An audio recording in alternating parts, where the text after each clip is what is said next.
ओम श्री साई राम। साई का प्यार जीवन आधार कार्यक्रम में आज हमारे साथ श्री सत्य साई एजुकेयर विद्या प्रतिष्ठान धर्मशाला हिमाचल प्रदेश से भाई अमरीश कुमार हैं, जो पिछले 20 वर्षों से भगवान के साथ जुड़े हैं। ये बाल विकास स्वर्ण जयंती समारोह जो अभी प्रशांति निलय में 5 और 6 जनवरी को हुआ है, उसमें भाग लेने के लिए प्रशांति निलय आए हैं। ये बाल विकास स्टूडेंट रहे हैं, अब बाल विकास गुरु हैं और एक विद्या प्रतिष्ठान धर्मशाला जो हिमाचल प्रदेश में एक दुर्गम क्षेत्र है, वहाँ पर भगवान की टीचिंग्स के ऊपर एक विद्या प्रतिष्ठान चला रहे हैं। भाई अमरीश, आपका इस कार्यक्रम में स्वागत है। भैया विकास, बहुत बहुत धन्यवाद। आपको ये विद्या प्रतिष्ठान शुरू करने की जो प्रेरणा है वो कहाँ से मिली?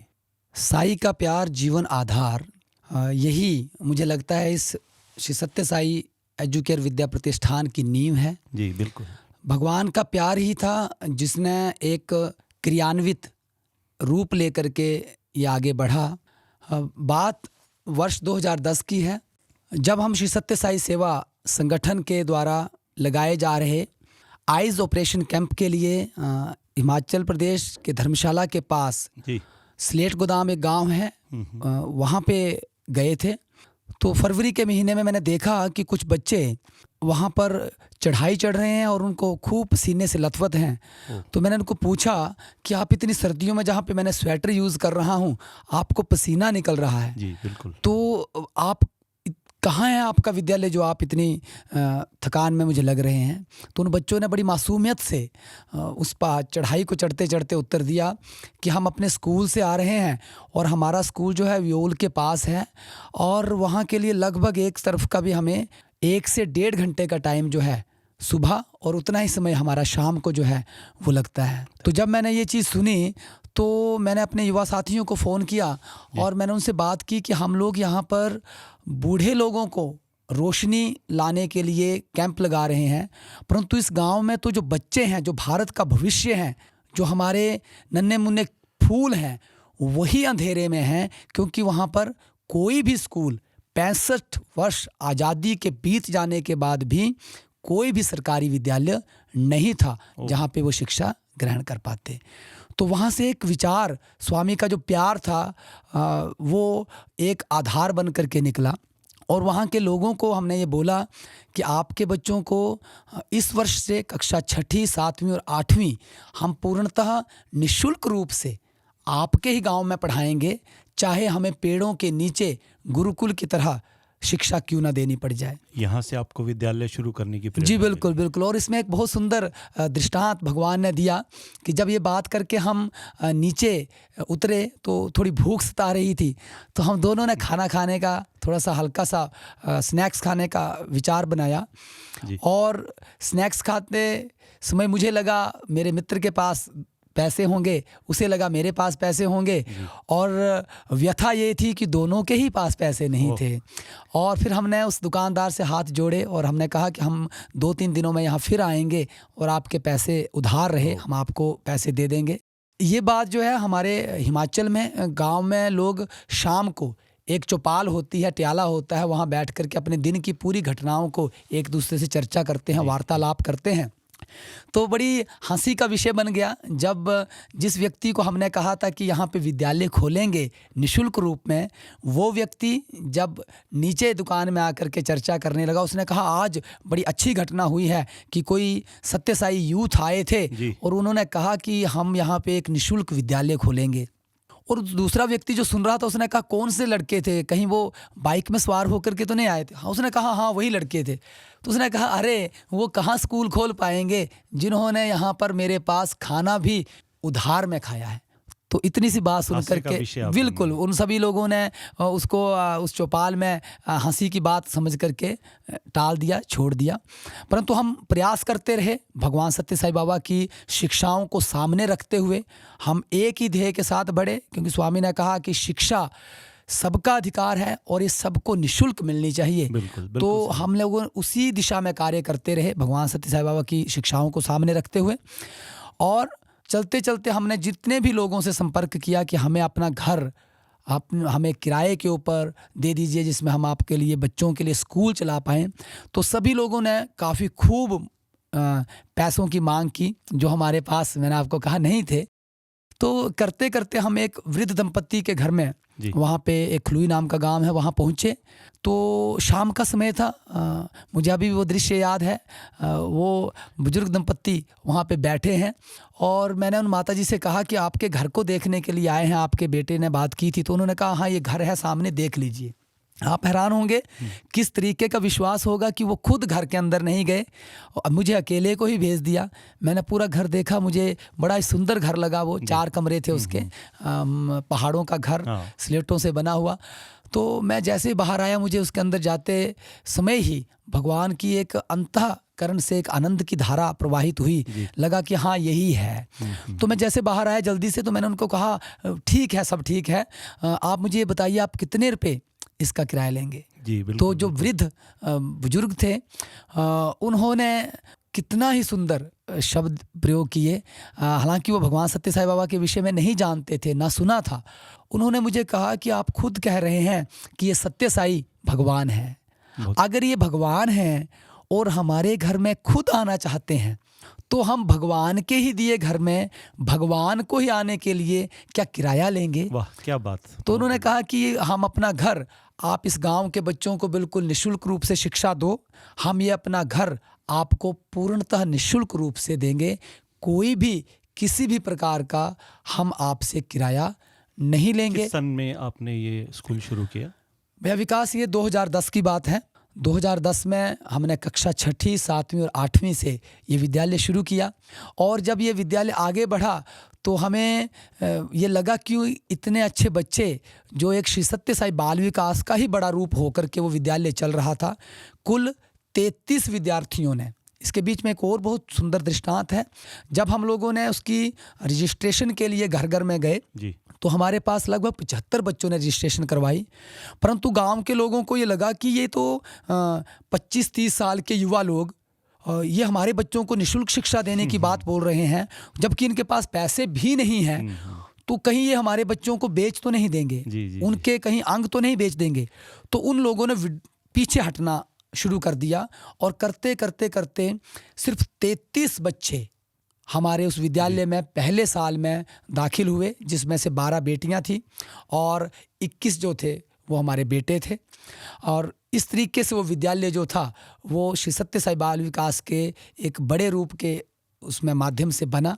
और उसमें एक साथ साथ जब वो विद्यालय आगे बढ़ा तो हमें लगा कि अब और इसके लिए एक बिल्डिंग चाहिए, भवन चाहिए, क्योंकि उस घर में गुजारा नहीं हो पा रहा था। प्रयास करने के बाद बड़ा मायूस होकर के स्कूल के बाहर एक कोने में बैठा था।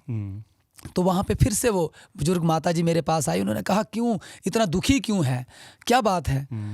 तो मैंने कहा अभी इन बच्चों को भेजने का, 9वीं में किसी दूसरे स्कूल में भेजने का मन नहीं है, पर हमारे पास जगह नहीं है, तो मैं क्या करूं, इनको कैसे भेजूं, मेरा मन उदास है। तो उन्होंने कहा कि ज़मीन चाहिए। मैंने कहा बिल्कुल, मुझे कुछ ज़मीन मिले तो उसके ऊपर स्कूल बनाएं। तो उतने में ही वो बुजुर्ग वृद्ध पुरुष जो थे फिर से आए और उन्होंने मुझे कितने ही साकार रूप में स्वामी के, वो मुझे आज भी दृश्य नज़र आ रहा है। उन्होंने मुझे कहा कि कितनी ज़मीन में काम हो जाएगा। तो सामने जो एक छोटा सा लगभग 7 और 9 मरले का उनका एक प्लॉट था, उन्होंने कहा कि इसमें काम हो जाएगा। तो मैंने कहा अरे ये तो बहुत बड़ा है, इसमें तो हो जाएगा। तो उन्होंने कहा ये भी आपके स्कूल के लिए दिया। बहुत खूब, बहुत खूब। इस तरीके से जो दान की महिमा है, उन्होंने वो एकदम से शब्द बोल करके वो दे दिया। और भगवान की जो हम लीलाओं की बात करते हैं, भगवान का सबसे बड़ा चमत्कार जो मैंने उस विद्यालय में प्रतिदिन अनुभव किया है, वो ये है कि जब वो ठेकेदार को इसके विषय में ठेका दे दिया गया बनाने के लिए, जब उसने वो प्लॉट प्लेन कर दिया, तो उसके बाद वो मुझे फ़ोन करता है कि आपके इतने रुपए जो हैं वो इस प्लॉट को प्लेन करने के जेसीबी के लगे हैं, तो आप उसे हमें दे दें तो हम आपका काम आगे शुरू करेंगे। क्योंकि उसे भी असमंजस थी कि क्या ये इतने बड़े प्रोजेक्ट के पैसे दे पाएंगे या नहीं। बिल्कुल बिल्कुल।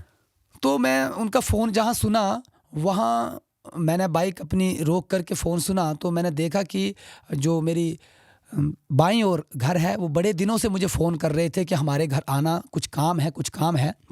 और भैया विकास, मैं आप हैरान होंगे, जब मैं उस घर में गया तो उन लोगों ने थोड़ी सी वार्तालाप करने के बाद मेरे हाथ में एक लिफाफा दिया। उसमें उन्होंने कहा कि ये भगवान के स्कूल के लिए है, और मैं उसे लेकर के चला आया।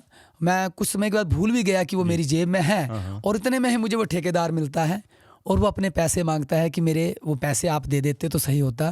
तो पहले तो मैंने एक कहा कि मेरे पास पैसे नहीं है, पर मुझे फिर से याद आया कि ओह, ये तो मुझे किसी ने अभी एक पैकेट दिया है, लिफाफा दिया है, देखता हूँ उसके बीच में क्या है। मैंने जैसे ही वो पैकेट बाहर निकाला, साई प्रेम ही जीवन का आधार है, साई का प्यार ही जीवन का आधार है। भगवान को पता था कि उन्होंने वो पैसे उस ठेकेदार को दिलवाने हैं, उतने ही रुपए उन्होंने उस घर वालों से उस पैकेट में डलवाए। और जब मैंने पैकेट खोला तो मेरे पाँव के नीचे से ज़मीन खिसक रही थी।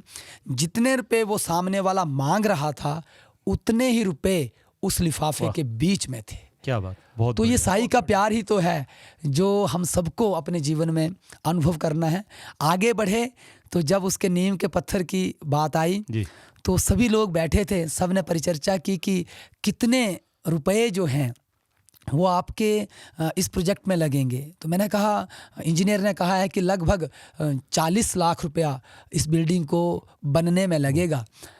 तो उन्होंने कहा, अच्छा आपके पास कितने रुपए हैं? मुझे लगा शायद इन्होंने पूजा के लिए चाहिए होंगे। मैंने वो अपनी जेब से पैसे निकाले, 10 रुपए का नोट था। मैंने कहा जी मेरे पास तो 10 रुपए हैं। तो सब हंसने लगे कि नहीं, 10 रुपए नहीं, अकाउंट में कितने रुपए हैं? भैया आप हैरान होंगे कि अकाउंट में कोई भी पैसा नहीं था।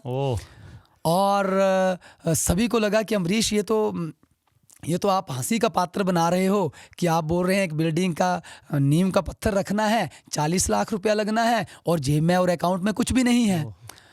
तो मैंने जो स्वामी का जो शिक्षा स्वामी की पढ़ी, तो स्वामी ने लिखा कि यदि आप निस्वार्थ भाव से कोई भी कार्य प्रारंभ करते हो तो पैसा खर्चने वाले हाथ भी उस पैसे का हिसाब नहीं लगा पाते हैं कि वो पैसा कहाँ से आ रहा है, क्योंकि वो सीधा मैं ही भेजता हूँ। जी, बिल्कुल सही। और यही बात चरितार्थ हुई।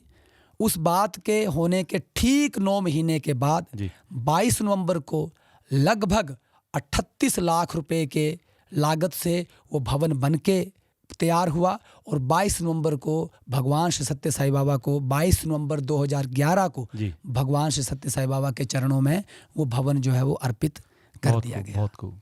अमरीश भाई, आप भगवान के फोल्ड में कैसे आए और कब आए? भगवान श्री सत्य साई बाबा के संपर्क में आने के लिए जो भगवान ने जिस माध्यम को मेरे लिए चुना वो था श्री सत्य साई बाल विकास। क्योंकि मैं एक संस्कृत का विद्यार्थी हूँ और उसी पढ़ाई को करने के लिए मैं धर्मशाला आया, जहाँ पे भगवत गीता हमारे पाठ्यक्रम में थी, हमें पढ़नी जरूरी थी पास होने के लिए भी। तो मैं बड़ी प्रयास करता था भगवत गीता के श्लोकों को रटने का, परंतु मुझे याद नहीं होते थे। एक दिन मैंने सुना कि कुछ बच्चे बड़े सुंदर तरीके से उसका पाठ कर रहे हैं। जब मैं वहाँ गया, जानकारी प्राप्त की, वार्तालाप से पता चला, तो उन्होंने कहा कि हम श्री सत्य साई बाल विकास के विद्यार्थी हैं और रविवार के दिन ये कक्षा होती है और उसी में ही हमें भगवत गीता, भज गोविंदम और हमारे जितने भी संत हैं, जितनी भी प्रार्थनाएं हैं, जितने भी मंत्र हैं, वो वहाँ पे सिखाए जाते हैं। तो वहाँ से एक जिज्ञासा मन के बीच में पैदा हुई कि क्यों ना ऐसी कक्षा के बीच में जाया जाए जहाँ पर जाकर के मैं भी इन चीज़ों को सीख सकूं। तो वो कड़ी थी जिससे भगवान सत्य साई बाबा के साथ जुड़ने का सौभाग्य मिला। वहीं बाल विकास में आप जुड़े? जी बिल्कुल, बाल विकास के माध्यम से। और ठीक 2 वर्ष के बाद उसी बाल विकास को जो है वो मैंने उसके 3य समूह के पेपर को भी पास करने का मुझे सौभाग्य मिला। उसके बाद आप एज ए बाल विकास गुरु कार्य कर रहे हैं? जी बिल्कुल। उसके बाद भगवान की कृपा से श्री सत्य साई बाल विकास गुरु के रूप में भी कार्य किया, मास्टर ट्रेनर के रूप में भी कार्य किया। और आज जो है वे साई एजुकेयर विद्या प्रतिष्ठान में भी बच्चों को भगवान की शिक्षाएं, भगवान का जो प्यार स्वामी ने हमें दिया, इन बच्चों ने उस प्यार को भगवान के फिजिकल फॉर्म में यहाँ पे नहीं अनुभव किया है। तो वो प्यार जो स्वामी से हमने पाया है, उसी प्यार को वो भी अपने जीवन का आधार बना पाएँ, बस इसी दिशा की ओर कार्य कर रहे हैं। और पूर्णतः निःशुल्क रूप से उस विद्यालय को चला रहे हैं और भगवान से प्रार्थना कर रहे हैं कि भगवान की शिक्षाएं ही उस जीवन का आधार हो, स्वामी का प्यार ही उस विद्यालय के जीवन का आधार हो। साई राम। ओम श्री साई राम। धन्यवाद अमरीश भाई।